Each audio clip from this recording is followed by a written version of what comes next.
After this, Jesus appeared again to the disciples, this time at the Tiberias Sea, the Sea of Galilee. This is how he did it. Simon Peter, Thomas, nicknamed Twin, Nathanael from Cana in Galilee, the brothers Zebedee, and two other disciples were together. Simon Peter announced, "I'm going fishing." The rest of them replied, "We're going with you." They went out and got in the boat. They caught nothing that night. When the sun came up, Jesus was standing on the beach, but they didn't recognize him. Jesus spoke to them. "Good morning. Did you catch anything for breakfast?" They answered, "No."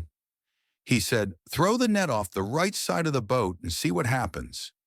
They did what he said. All of a sudden, there were so many fish in it, they weren't strong enough to pull it in. Then the disciple Jesus loved said to Peter, "It's the Master." When Simon Peter realized that it was the Master, he threw on some clothes, for he was stripped for work, and dove into the sea. The other disciples came in by boat, for they weren't far from land, 100 yards or so, pulling along the net full of fish.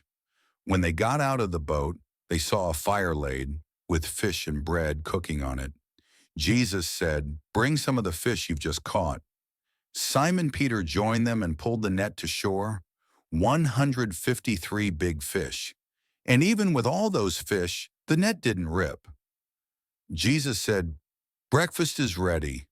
Not one of the disciples dared ask, "Who are you?" They knew it was the Master. Jesus then took the bread and gave it to them. He did the same with the fish. This was now the third time Jesus had shown himself alive to the disciples since being raised from the dead. After breakfast, Jesus said to Simon Peter, "Simon, son of John, do you love me more than these?" "Yes, Master, you know I love you." Jesus said, "Feed my lambs." He then asked a second time, "Simon, son of John, do you love me?" "Yes, Master, you know I love you." Jesus said, "Shepherd my sheep." Then he said it a third time, "Simon, son of John, do you love me?" Peter was upset that he asked for the third time, "Do you love me?" So he answered, "Master, you know everything there is to know. You've got to know that I love you." Jesus said, "Feed my sheep." I'm telling you the very truth now. When you were young, you dressed yourself and went wherever you wished.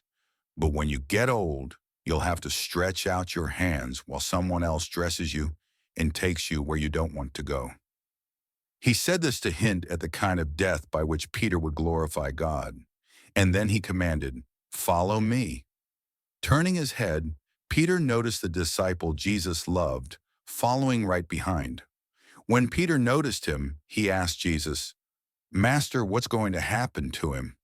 Jesus said, "If I want him to live until I come again, what's that to you? You, follow me." That is how the rumor got out among the brothers that this disciple wouldn't die. But that is not what Jesus said. He simply said, "If I want him to live until I come again, what's that to you?" This is the same disciple who was eyewitness to all these things and wrote them down. And we all know that his eyewitness account is reliable and accurate. There are so many other things Jesus did. If they were all written down, each of them, one by one, I can't imagine a world big enough to hold such a library of books. This is the end of John chapter 21 and the end of the Gospel of John. Here are some things to think about after hearing this passage. "Feed my sheep" was repeated 3 times. What does this say about the nature of love and responsibility in following Jesus?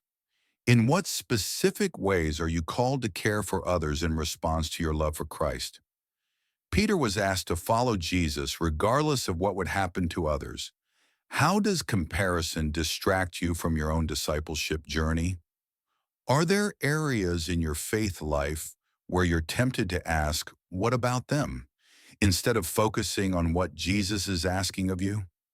After a night of fruitless labor, the disciples listened to Jesus and experienced abundance. Where in your life do you need to trust his direction instead of your own efforts? What would it look like for you to cast your net on the other side